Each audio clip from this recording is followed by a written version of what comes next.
नमस्कार। सरकारी आदमी यूट्यूब चैनल की तरफ से आपको और आपके परिवार को 26 जनवरी गणतंत्र दिवस की बहुत बहुत शुभकामनाएं। आज का दिन हमारे पेंशनर फैमिली पेंशनर के लिए 3 बड़ी खुशखबरियां लेके आया है।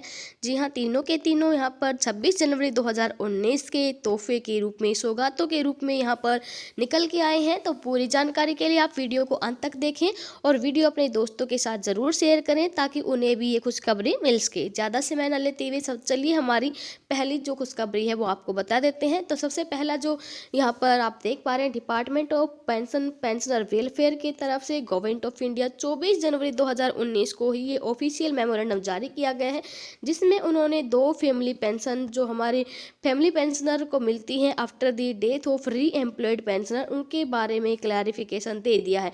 इनका कहना है कि डिपार्टमेंट के पास काफ़ी दिनों से क्लैरिफिकेशन मांगे जा रहे थे और उन्होंने यहाँ पर पूछा गया था कि जो हमारा कोई भी पेंशनर है वो रिटायरमेंट के बाद री एम्प्लॉयड हो जाता है, तो री एम्प्लॉयड के बाद अगर उनकी डेथ हो जाती है तो उनको मतलब जो पेंशन मिल रही है वो दोनों पहली सर्विस की वजह से और दूसरी सर्विस की वजह से 2 पेंशन मिलती हैं। क्या उनके फैमिली पेंशनर को भी वो दोनों पेंशन दी जाएंगी?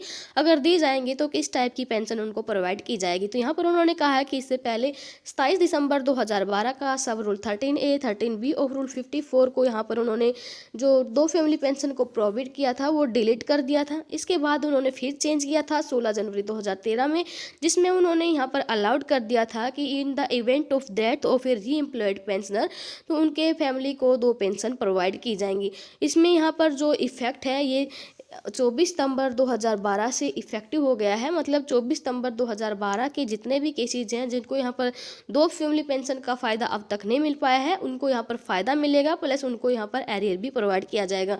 हाँ, ये यहाँ पर इस मैटर को एग्जामाइन किया गया है और यहाँ पर ये क्लैरिफाई किया गया है कि जब भी कोई फैमिली पेंशनर 2 पेंशन लेता है, एक जो उसका मिलिट्री या फिर सिविल सर्विस थी पेंशनर की और उसके बाद वो री एम्प्लॉयड होने के बाद वो CCS पेंशन रूल के तहत पेंशन पा रहा है, तो वो दोनों की दोनों उनको यहाँ पर पेंशन प्रोवाइड की जाएंगी। लेकिन इसके लिए एक रूल रेगुलेशन ये बना रखा है कि अगर आपकी जो पहली पेंशन है, मतलब अगर आप सिविल या फिर डिफेंस में पहले इंगेज थे, तो फर्स्ट पहल सर्विस में अगर आप EOP यानी एक्स्ट्रा ऑर्डिनरी पेंशन आप ले रहे हैं, तो दूसरी जो पहल है मतलब दोबारा री एम्प्लॉयड होने के बाद जो आपको पेंशन मिलेगी वो CCS RP रूल 1972 के तहत ही प्रोवाइड की जाएगी।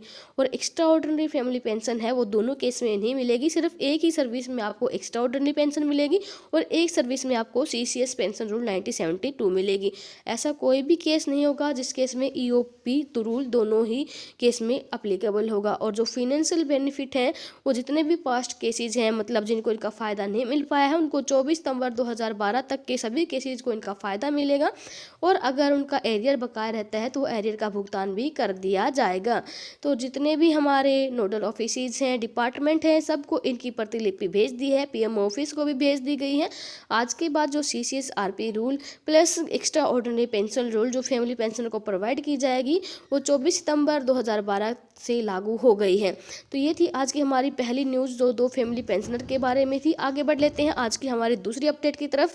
तो दूसरा जो नोटिफिकेशन आया है वो हमारे ministry of personnel public grievance pension के डिपार्टमेंट ऑफ पेंशनर वेलफेयर विभाग के द्वारा नोटिफिकेशन जारी किया गया है 7 CPC की इनवैलिड पेंशन को लेकर। जी हाँ, CCS पेंशन अमेंडमेंट रूल 2018 को नोटिफाई किया गया है। 4 जनवरी 2019 को ये मेमोरेंडम जारी कर दिया गया है कि इसके अंदर जो CCS RP रूल है उसके अंदर जो बदलाव किए हैं इनवैलिड पेंशन को लेकर, उनको यहाँ पर central civil service pension amendment rule 2018 दिया गया है और ये जो है गैजेट नोटिफिकेशन भी जारी कर दिया गया है। इन central civil service pension rule 1972 के अंदर रूल 38 फॉर सब रूल 1 और सब रूल 2 जो है उनके अंदर ये सब्स्टिट्यूट कर दिए गए हैं। और इस केस के अंदर जो भी हमारा गवर्नमेंट सर्वेंट है वो किसी भी प्रकार की अगर उसके अंदर डिसेबिलिटी है तो उसके अंदर provision of section 20 of right of person with disability act 2016 applicable होंगे और इसके हिसाब से उनको जो मिनिमम पेंशन यहाँ पर दी जाने आने वाली होगी वो यहाँ पर उनको 9,000 रुपये मिलेगी, और जो मैक्सिमम पेंशन है वो 1,25,000 होने वाले हैं, या फिर उसकी 50% ऑफ लास्ट अमोलमेंट है वो उनको प्रोवाइड की जाएगी। इसके साथ यहाँ पर इन्होंने एक कंडीशन भी दे रखी है कि जो मेडिकल अथॉरिटी है उन्होंने यहाँ पर अप्रोप्रिएट ढंग से एग्जामाइन किया होना चाहिए, और ये क्लैरिफाई होना चाहिए कि जो सर्विस में आने से पहले जो हमारा बंदा था वो यहाँ पर मेडिकली फिट था, और उसके बाद ही यहाँ पर उसके अंदर कुछ इनवैलिडेशन आई हैं। तो जो फर्दर जो रूल है 49 फॉर सब रूल 2 उसको भी यहाँ पर फॉलो किया जाएगा। मतलब कि इन केस यहाँ पर कोई किसी भी टाइप की आपकी यहाँ पर डिसेबिलिटी है तो उस केस में जो पेंशन यहाँ पर प्रोवाइड की जाएगी 50% ऑफ दी अमोलमेंट और एवरेज अमोलमेंट प्रोवाइड की जाएगी। जो भी बेनिफिशियर्स होगा वो प्रोवाइड किया जाएगा। इसमें शर्त ये है कि मिनिमम पेंशन आपकी 9,000 रुपये होनी चाहिए और मैक्सिमम आपकी 1,25,000 रुपये पर मंथ होनी चाहिए। तो ये रूल जो है कार्मिक लोक शिकायत पेंशन मंत्रालय के द्वारा लागू कर दिए गए हैं, और इसकी अधिसूचना से ही ये जारी हो जाएंगे। मतलब 4 जनवरी 2019 से ये एप्लीकेबल होने वाले हैं।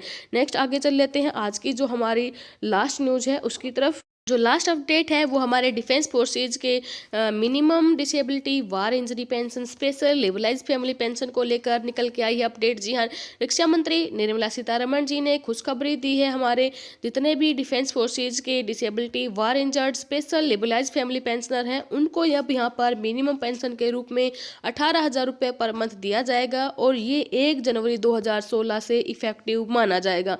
मतलब 1 जनवरी 2016 से हमारे minimum disability, war injury pension, special family pension, liberalise family pension 18,000 रुपये पर मंथ हो गई है, और जिनको इनका फ़ायदा मिलने वाला है उनको यहाँ पर 3 साल का एरियर भी प्रोवाइड किया जाएगा। मुख्य यहाँ पर रक्षा मंत्री ने खुशखबरी देते हुए अपने ट्विटर हैंडल के माध्यम से ये सूचना दी है कि जितने भी हमारे ये इफेक्टेड केस हैं इन सब को 1 जनवरी 2016 से 18,000 रुपये पर मंथ यहाँ पर मिनिमम पेंशन प्रोवाइड की जाएगी। आप यहाँ पर देख पा रहे हैं 24 जनवरी 2019 को ही रक्षा मंत्री के द्वारा ये ट्वीट किया गया है।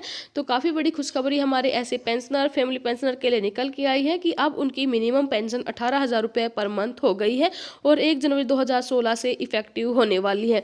तो ये थी आज की हमारी तीनों अपडेट जो काफ़ी हमारे पेंशनर, फैमिली पेंशनर के लिए महत्वपूर्ण थी। वी होप वीडियो में दी गई जानकारी आपको वैल्यूएबल लगी होगी। फिर हाजिर होंगे आपके सामने लेटेस्ट गवर्नमेंट अपडेट के साथ। तब तक के लिए बने रहे हमारे साथ। धन्यवाद। जय हिंद, जय भारत।